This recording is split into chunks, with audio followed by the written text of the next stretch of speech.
তোমাদের একটা ভালো গল্প বলি।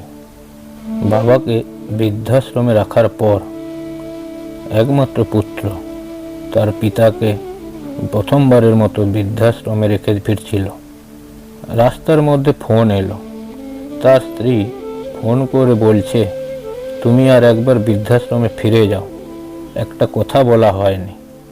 বৃদ্ধাশ্রমে গিয়ে তুমি তোমার বাবাকে ভালোভাবে বুঝিয়ে এসো। পুজো পার্বণে এমনকি তোমার বাবা যেন কষ্ট করে ওই বৃদ্ধাশ্রমে থেকে যায়, আমাদের বাড়িতে যেন পা না রাখে। বাধ্য হয়ে স্ত্রীর কথা মতো আবার ওই বৃদ্ধাশ্রমে ফিরে গেল। সেখানে গিয়ে সে একটা অদ্ভুত দৃশ্য দেখতে পেল। তার বৃদ্ধ বাবা ওই বৃদ্ধাশ্রমের বৃদ্ধ মালিকের সাথে খুব হেসে হেসে কথা বলছে। এটা দেখে পুত্রের মনে সন্দেহ হলো। সে মনে মনে ভাবল, বাবা কি তাহলে আগে থেকেই এই বৃদ্ধাশ্রমের মালিককে চিনত? কে জানে, হয়তো বা। তারপর অপেক্ষা করতে লাগলো। কিছুক্ষণ পর বাবা ওনার নির্দিষ্ট কামরায় চলে যাওয়ার পর পুত্র ওই বৃদ্ধাশ্রমের মালিকের কাছে গিয়ে জিজ্ঞাসা করলো, স্যার, একটা কথা জিজ্ঞাসা করছি, কিছু মনে করবেন না। বলছি যে একটু আগে আপনি বাবার সাথে যেভাবে কথা বলছিলেন, তাতে আমার কেন জানি না মনে হচ্ছে আপনারা খুব পরিচিত। সত্যিই কি তাই? অনাথ আশ্রমের মালিক বললেন, হ্যাঁ, ওনাকে আমি প্রায় 40 বছর আগে থেকে ভালোভাবেই চিনি এবং জানি। আমি জানি না কোন পরিস্থিতিতে উনি আজ এই বৃদ্ধাশ্রমে এসেছেন, তবে মনের দিক থেকে আপনার বাবা একজন বড় মনের মানুষ।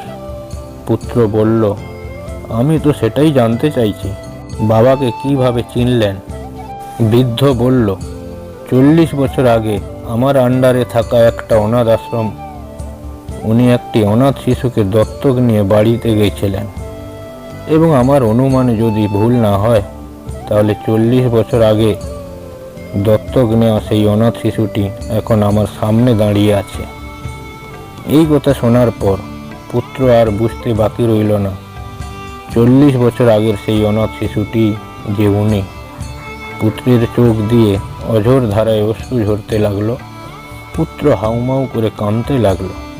আর দেরি না করে দৌড়ে তার বাবার কক্ষে গিয়ে ওনার পা ধরে কান্না করতে লাগলো। বৃদ্ধ বাবার পা ধরে বলতে লাগলো, আমাকে মাফ করে দাও, আমি অনেক বড় ভুল করে ফেলেছি। দুদিনের ভালোবাসার জন্য 40 বছরের ভালোবাসাকে আমি ভুলে গেছি। পুত্রের এই করুণ দৃশ্য দেখে বাবাও কেঁদে ফেললেন। তিনি পুত্রকে পা থেকে তুলে বুকে জড়িয়ে ধরে বলতে লাগলেন, দূর বোকা, এর জন্য কান্না করতে আছে? আমি তো তোকে মাফ করেই দিয়েছি।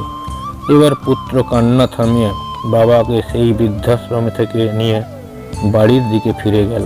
পৃথিবীর সকল বাবার প্রতি রইল আমার প্রণাম, শ্রদ্ধা ও ভালোবাসা।